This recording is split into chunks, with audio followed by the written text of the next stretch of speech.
Welcome everyone to the second Sumerian lesson. Let's get started. So today we're going to talk about agglutination, determinatives, and how to derive plural forms from singular nouns. All right, so far we have seen cuneiform used in two different fashions. The first would be logographic, that is 1 unit of sound and 1 unit of, and when I get it wrong all the time, you have one cuneiform sign, which stands for a word and one word again and one sound. So this cuneiform character can be read as nitach, and it means human. So again, meaning and sound, or arad, which means slave. And then you have the syllabic fashion instead, which is only one sound but no meaning. So we know that an is a syllable, and so is in, un, and en. They do not have meanings of their own. Well, actually, en does. It means Lord, but it can also be used as a syllable to make words containing the syllable en. What we have not seen yet is determinatives. So what are they? So basically, they can also be called classifiers, and they provide written, so not spoken, information about a certain word that they define or classify. So in Sumerian, most words belong to a so-called semantic class or category. And what are they? Basically, a semantic class is a bunch of words that share a semantic feature. For example, abstract nouns, animals, ores, grains, things made of wood, so wood stuff and food stuff. Those would be semantic features. So most Sumerian words, just like ours, pertain to at least one semantic class or category. So what do determinatives do? They basically provide clear indication that a noun belongs to a certain semantic category. Now we're going to see how. And in transcription, you usually, well, since they're not pronounced, again, just like numbers in transliteration, you usually put them in superscript. Sometimes you write them after the noun, and sometimes like before the noun, but it depends on the category, and then we're going to see what I mean with that. So in English, so to say, we have words that are pronounced the same way. For example, bat, the animal, and bat as in the baseball bat. So in writing, let's say you cannot write plurals, so you have no way of distinguishing if you do not have any context between the two words. However, if you could use Sumerian determinatives, it would be way easier, because then you would have bat and then not pronounced but written animal, so the semantic category, and bat wood stuff, so a clear indication of what bat you're talking about.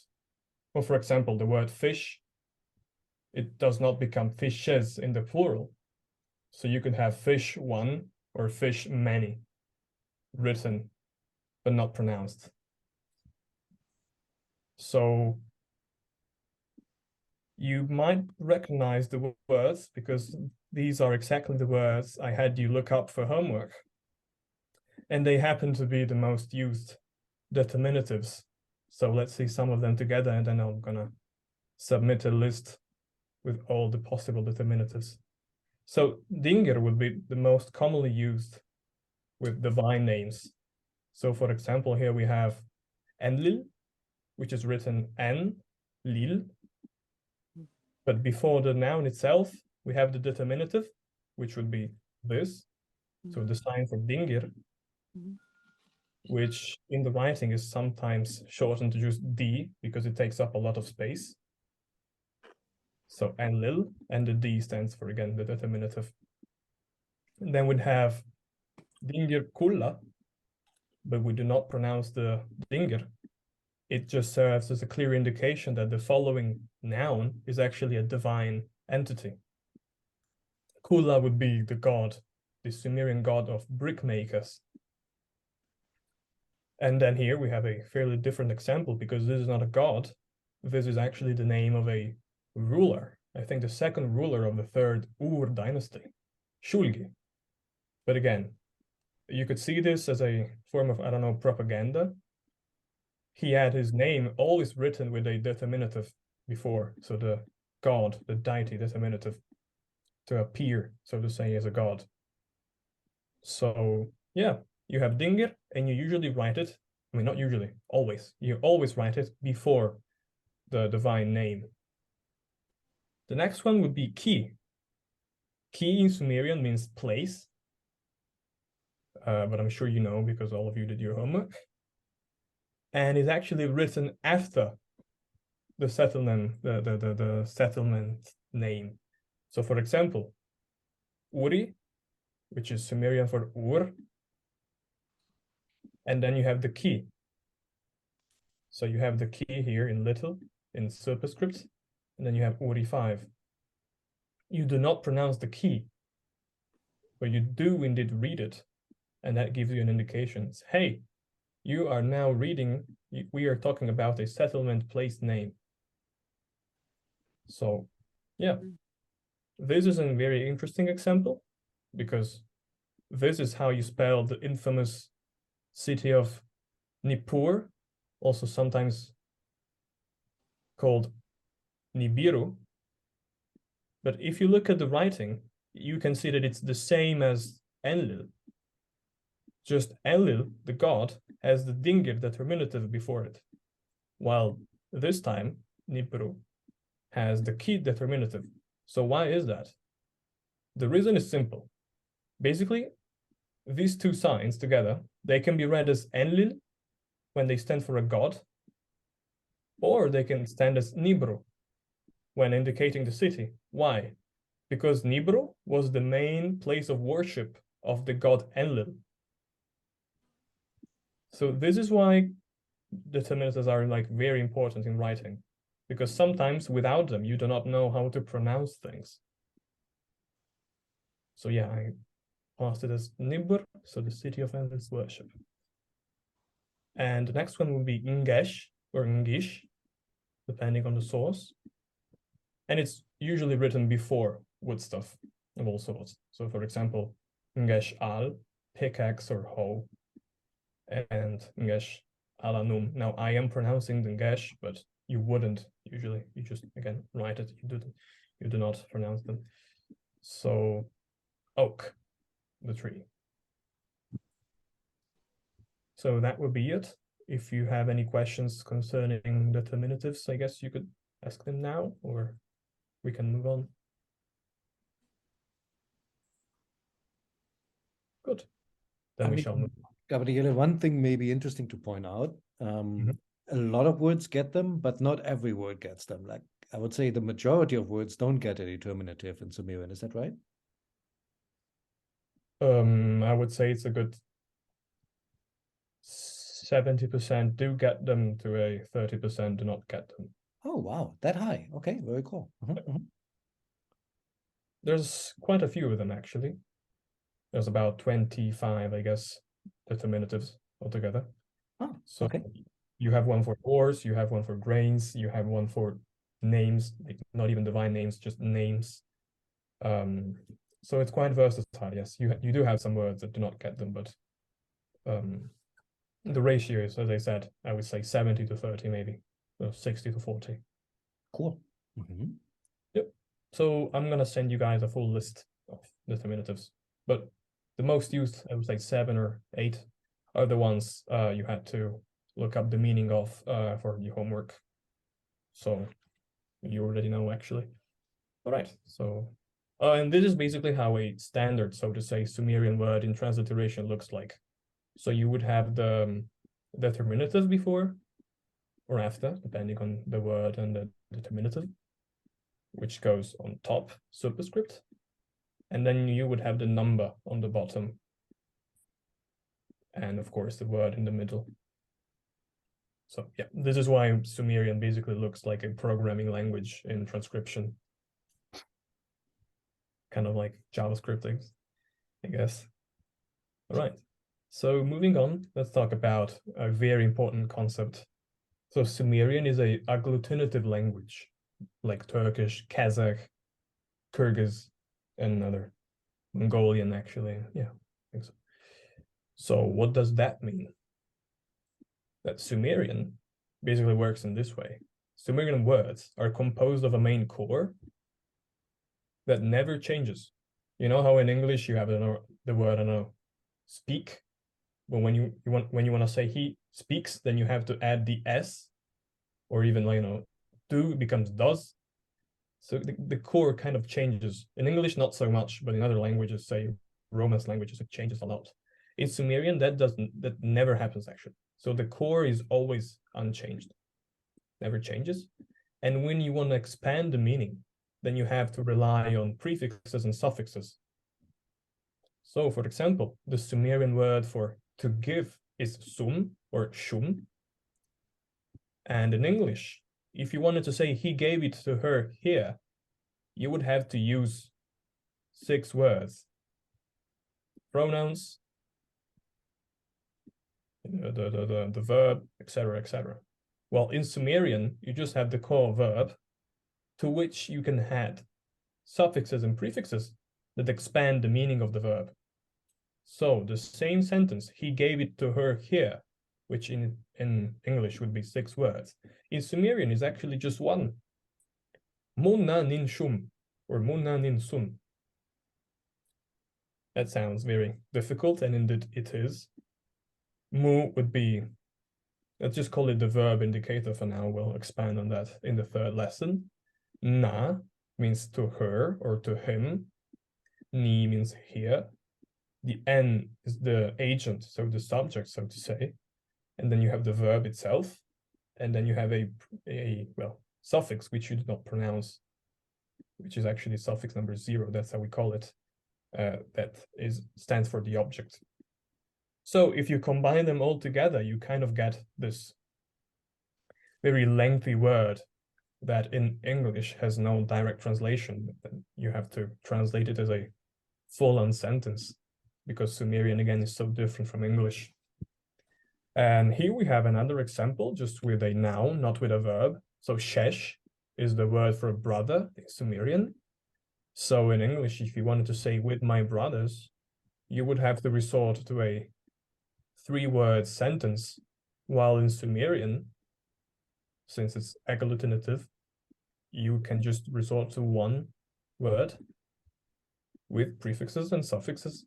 So shesh, brother, plus ngu, my, ne, which makes it plural, and da, which means with. So that's it's a pivotal, I would say, aspect of Sumerian. So I wanted to explain it to you. And this is a very clear example, I guess. Lugal, Lugal zu, your king. Lugal zu ne, your kings. The ne is the plural marker. And then Lugal zu ne da. You see how there's always a pattern? You cannot just place randomly, the suffixes and prefixes. There is an order to follow, and we'll see how to do that, how it's done. But for now, just know that you expand on the meaning of words by means of suffixes and prefixes. So juxtaposition. So now we're talking about words. In Sumerian, it's actually very hard to define what a word is.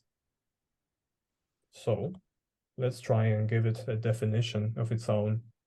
So for me, personally, a word in a sentence is the smallest unity of both meaning and phonetic value. So for example, is a syllable. It does not have a meaning of itself. Per se, does not mean anything at all. However, it is used to compose other words. So is not a word, it is merely a syllable, but the word umma is a word. It stands for elder woman.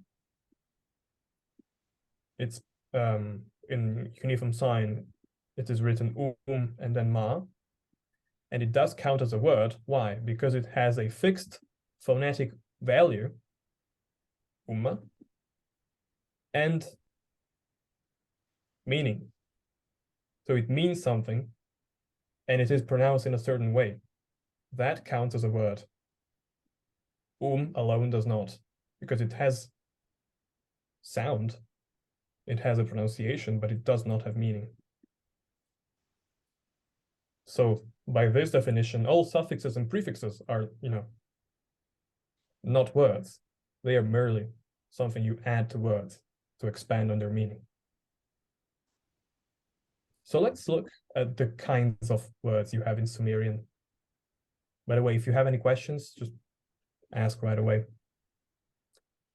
So a Yeah, substantive. there are some like symbols that just used phonetically and not and don't have a meaning. That's Yes, like you have. an, for example, dingir Yes, can be read an, but used to write another word. right. So the thing in Sumerian, cuneiform is the means of writing words, but it also is the means of writing syllables and prefixes and suffixes. So not all cuneiform signs stand for a word. Sometimes to write a word, you have to rely on more than a cuneiform sign. For example, in Umma, you have two different signs.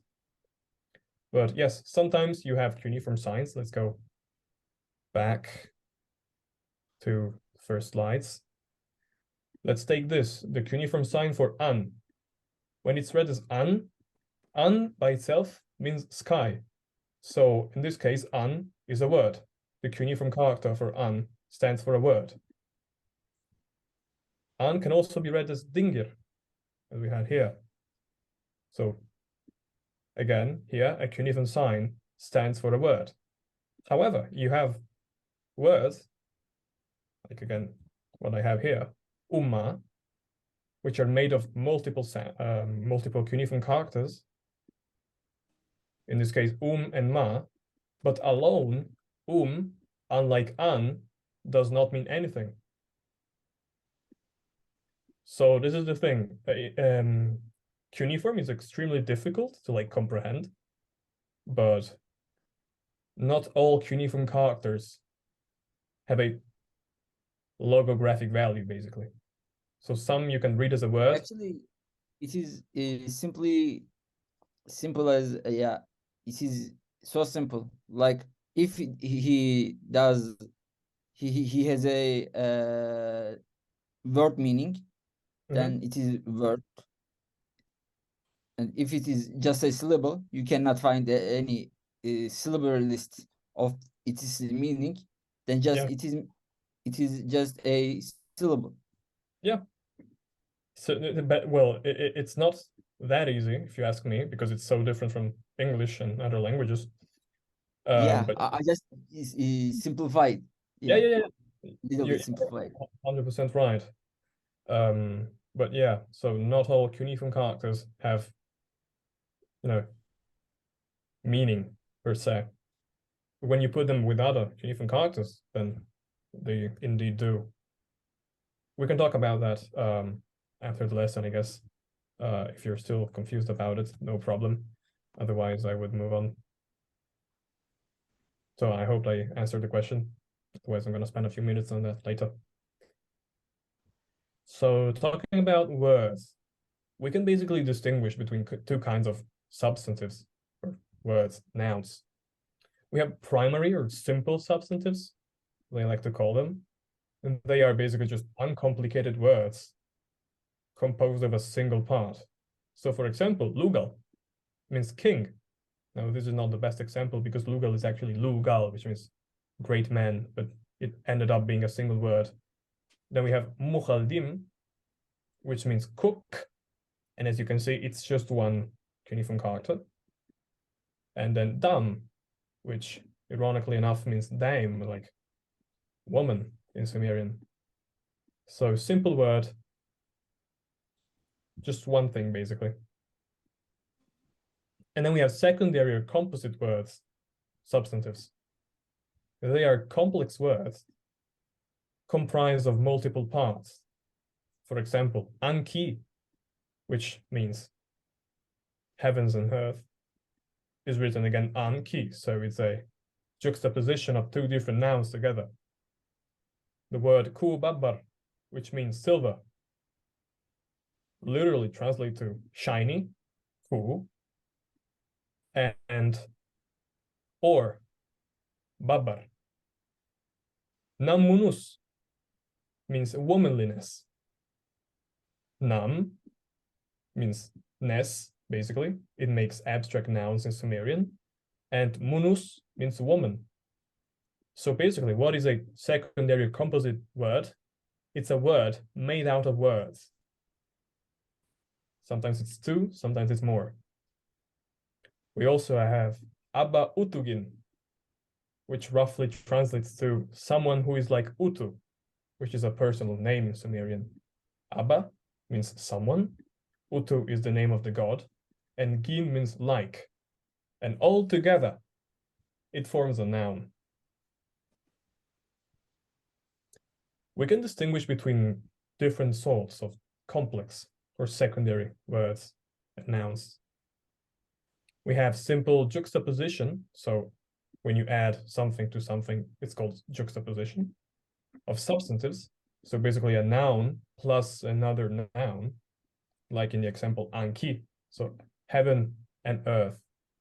Anpa, which is sky, plus front, and it means zenith. And Atur, which means limbs. Atu means arms, and Ur means legs, or generally just the lower part of the body. Then the second kind would be the attributive compounds. So you have a name and then a qualification. So it's not just a noun plus another noun. This time it's a name plus an adjective or a verb. Sorry, not a verb, just an adjective, usually. So egal means temple, etu means house, and gal means big. So together they mean temple. So big again being the adjective here. Ku-babbar, like we have seen, means silver. Ku-3 means ore, and babbar means shiny. Dumusang, firstborn. Dumu means child, and sang means top, upper, head. And the third kind would be syntactic compounds. So you have a name and a full-on verb. So, for example, ki gub, which means landmark. Ki, as we have seen, means land, can also be used as a determinative when it's not pronounced, but in a word it means land usually. So ki, land, and gub, which means to set upright, and altogether it means landmark. Or zabardab. Zabar is written in a very strange fashion. It's written ud kabar, I think. Yes. We do not know why that is, I guess. But zabar means copper or bronze, and dab is to take, to seize. And altogether, it means a factory overseer. So someone who is in charge of grabbing the copper, grabbing the bronze, so to say.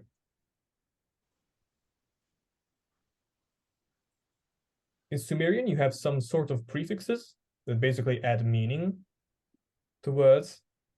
For example, nam. And this cuneiform character right here is very interesting because its most archaic variant actually represented a bird. We do not know how it wound up being the suffix, sorry, the prefix for abstract nouns, but it's roughly translatable to English as nes or dom. For example, namtil means life, which is to live, plus the abstract, I guess, prefix. Namlugal, and we know that lugal means king. So kingness, so to say, translates to kingship in English. Nam munus, munus again meaning woman, translates to womanliness. So woman, and then the abstract prefix. The second one would be ning, which just means thing, I guess. So ning dirig means an additional thing, something extra. Why? Dirig means it's a verb. It means to exceed, to be extra. And ning, again, is a thing. So something that is extra, an additional thing. Ning barang, quilt. So barag too means to spread out, and ning again means thing, so to say. The third one is the most interesting. Nu. So there's a mistake here. It's actually for male professions, similar to English er. So nu kiri means gardener. Kiri, 6, means garden. And nu is the profession, I guess. So the gardener. Nu kushu means basically a male widow. Kushu in Sumerian means to be tired, to be sick sometimes. And nu again is the profession, so to say, prefix. Now in this case, not exactly a profession. It's roughly translatable to English, just and how you put it afterwards, but not always after professions. It just stands for not exactly profession, just nouns involving male, so to say, activities.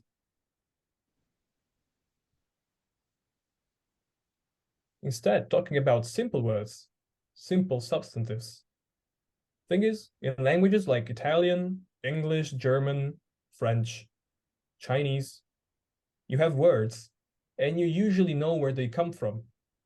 For example, the word school in English, it's again school. In Italian, it's scuola. In Spanish, escuela. So you know that they all basically just come from a single word, scola, which is in Latin. But in Sumerian, you cannot derive the etymology of words because whatever language basically preceded Sumerian was not written, and we do not have any records of them. So we do not know for certain. Yeah, it is kind of Sumerception. Yeah. Basically, so to say. So the thing is, we do not know whence the Sumerian words come. So which words are actually Sumerian? And what other words like derived from other languages? We cannot know for certain. Because again, deriving etymology of Sumerian words is basically impossible. And anyone who claims to be able to do so, like some authors, say Halloran, is actually lying, and there's no proof for etymology for most words. So I wouldn't rely on that. Maybe we should not say it just lie. It is just a theory. Because yeah. I mean, you do not have any confirmation of it, so I would just call it a hypothesis. But again, yeah, why putting it in a dictionary if it's just an hypothesis? Like people actually publish dictionaries and with etymology of words, and it's actually a problem because if you're not like specifying that it's probably, and it's not only probably not right, then you should at least point it out and just include it. Nothing but a guess. Yeah, it's just a educated guess, so to say. But again, we do not know what preceded Sumerian. Some words we can derive. For example, I mean, there were a lot of contexts between Sumerian and Akkadian. So when we see a Sumerian word in Akkadian, we know, okay, that's from Sumerian. For example, salam alaikum is a basic Arabic greeting. In Hebrew, it's shalom. And in Akkadian, it's shalamu. However, in Sumerian, it is silim. So we know that it probably came from Akkadian. In that case, we can derive it. But for most words, we do not know where they came from. So, moving on. Sometimes real verbs can become substantives. Sorry, real verbs can become substantives. For example, galansu means sage, someone who knows a lot of things, which literally translates to he knew much. Gal means a lot. An basically means he. And su is the verb to know. So altogether, this used to be a verb, probably, and then it just downgraded into a noun. Ba'ush means defunct, but literally it means he died. Ba would be like sort of a passive marker. We'll see that in the next lesson. And ush is to die. But altogether, they mean the defunct. Mhm. Guttural sounds and exclamations occasionally become words as well. For example, ulilla, or ululu mama, or ururu. In origin, they were just exclamations, just interjections. But with time, they became real words. And they all mean different types of incantatory songs. So a Sumerian would say, we have just sung a ururu. We are singing a ulila. But again, they come from interjections, basically. So moving on, let's now talk about how to derive plurals from singular nouns. Sorry, I have a question. Sure. Based on what we've just talked about, why is lugal a simple substantive and not a composite one? Oh, sorry, not a, secondary one. So the thing about lugal is that at the very beginning of writing, it was usually written lu. Let's actually find a written example of it. Here. Lu, which would be this part of the substantive, and then gal, so basically this, spelled with two different signs. But with time, it became a single word in writing as well. That's why I said it's not the best example, because again, this time we can derive its etymology, I guess. But it basically just became a single word. Okay, perfect. Thank you. In writing. No problem. The thing is, it became one single cuneiform character. That's the thing.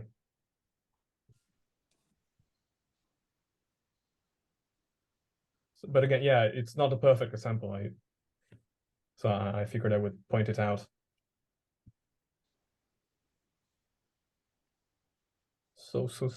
Right. So about substantives. So in Sumerian, you do not have any articles.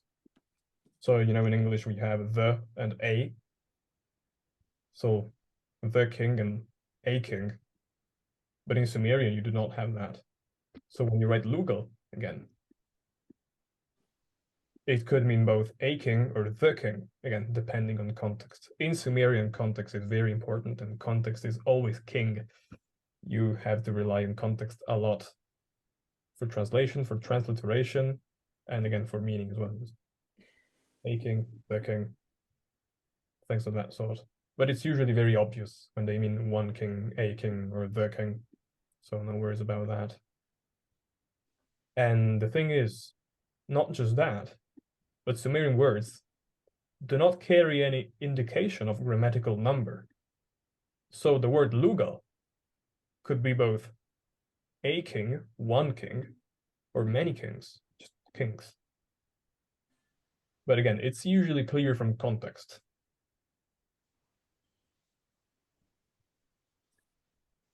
So the thing is, Sumerian lacks gender, so you do not distinguish between he or she. They are actually a single pronoun. However, Sumerian does distinguish between two main classes, people and objects. So you have the person class, which includes all lively beings and gods, basically.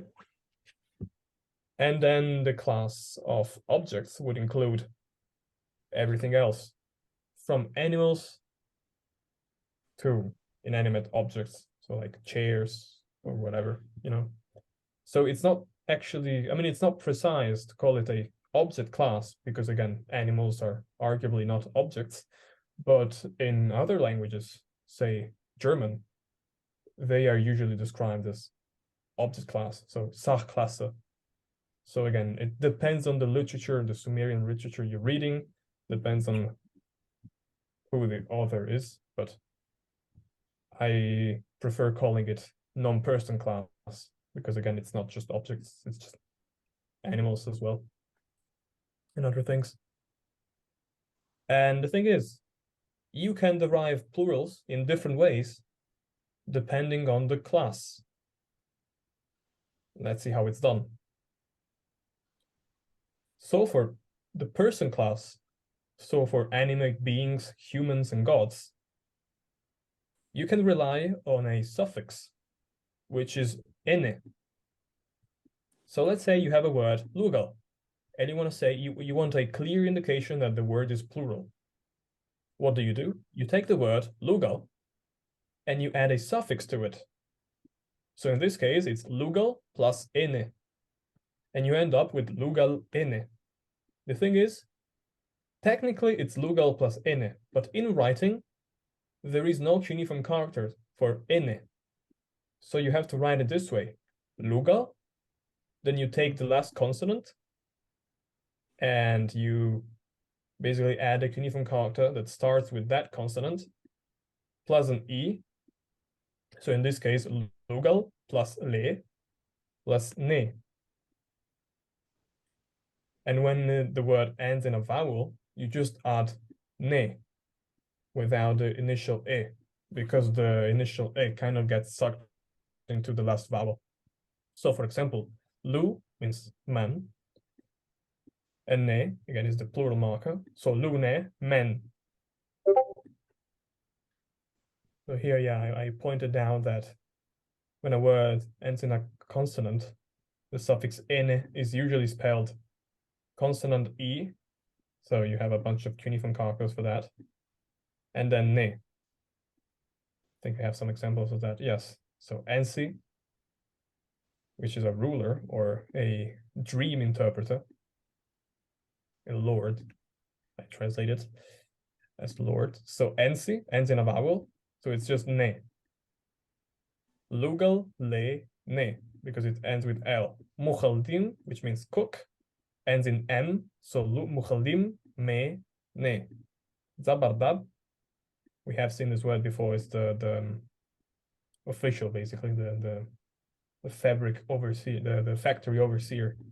So zabardab ends in b, so be, ne. So you'll have to learn all the cuneiform characters for the different syllables, le, me, be. I'll include a list of those as well. Instead, non-person class nouns kind of work differently. They usually don't change from singular to plural. So the same word can mean both, say, boat and boats, and you do not add any suffixes. So matu means boat, but in the right context, it also means boats. Barag, again, another non-living thing, which means pedestal, can mean, again, pedestal or pedestals, depending on the context. One thing you can do, however, is you can reduplicate the noun. So adding a collective plural to it. So ma is the boat, and when you write ma, so 2 times, it can mean boats, but it's usually all the boats. So it's a collective plural. When you write barag, it can mean pedestals, but it usually means all the pedestals. So those would be the main means of deriving the plural from a singular word. So again, for person class nouns, you have the word, and then you have the ene suffix. For the non-person class nouns, instead, you either have nothing, so the word does not change at all, or you just reduplicate it. So ma, or barag. And that would be the end of the lesson. So, sorry, I have one more question regarding plurals. Sure. Is it common or impossible in Sumerian to make plurals by simply duplicating the noun? Because I know it's something that's common with verbs. So you would you say lugal to mean kings or something and something similar? Mm-hmm. Sorry, can you say that again? Oh, sorry. Yeah, so would you be able to duplicate nouns to create plurals in Sumerian? Like lugal to mean kings. So Or you does it just not exist in Sumerian? so with nouns you mean like person class nouns? Oh yeah, sorry. You can do that. It's not very frequent.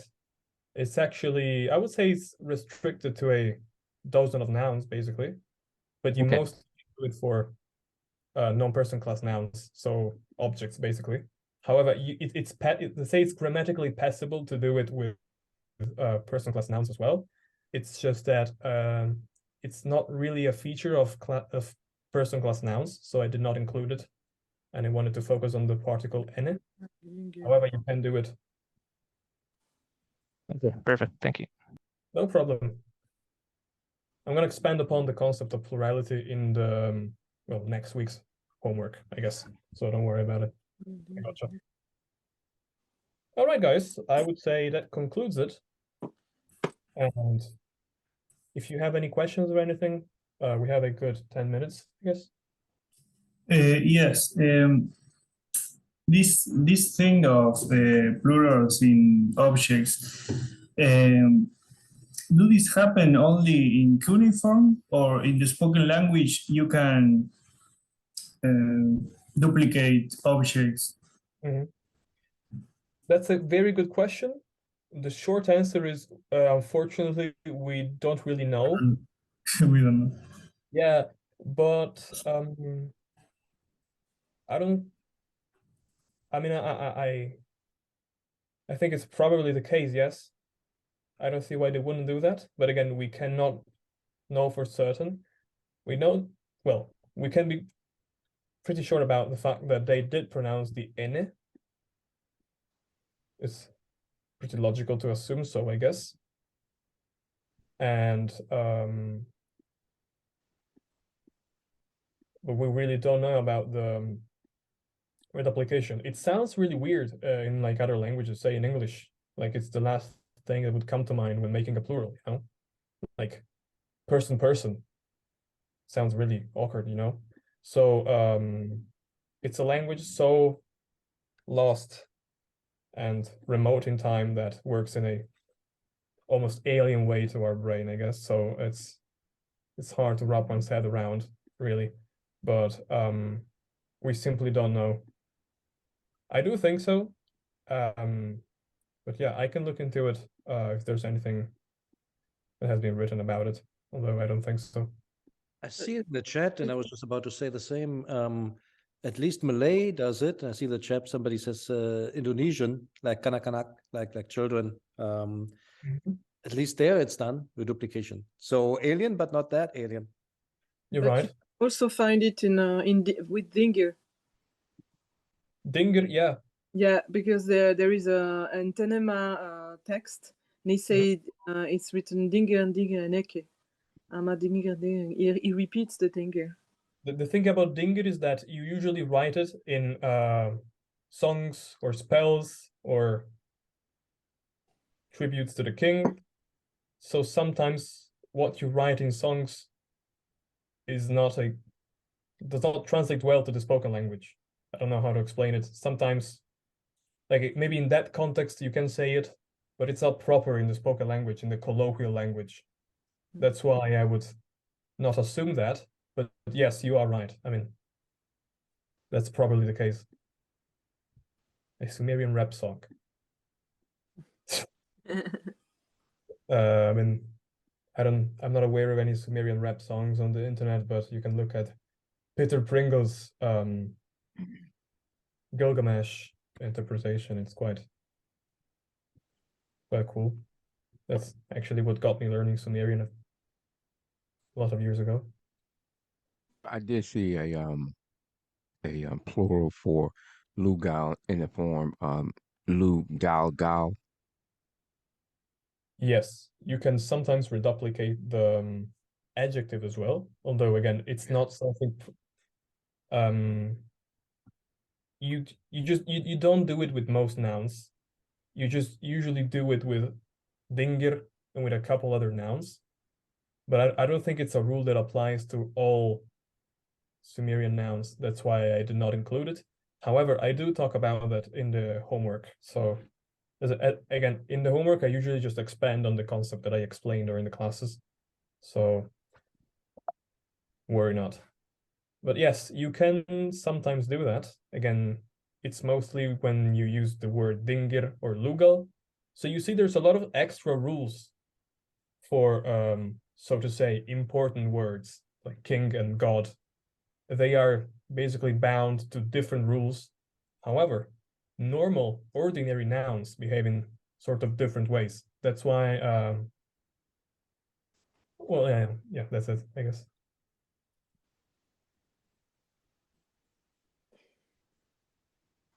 All right. So again, a week from now, I'm gonna publish the homework. And thank you so much to everyone who submitted their homework. I'm just gonna take a minute to say that if you don't send it, that's fine. And if you want to send the homework, it doesn't matter what format. People send me their like pictures of their physical notes. That is perfectly fine. Chuck sent me a presentation on PowerPoint. That's fine as well. Screenshots are fine. PDFs are fine. Anything goes as long as I can read it.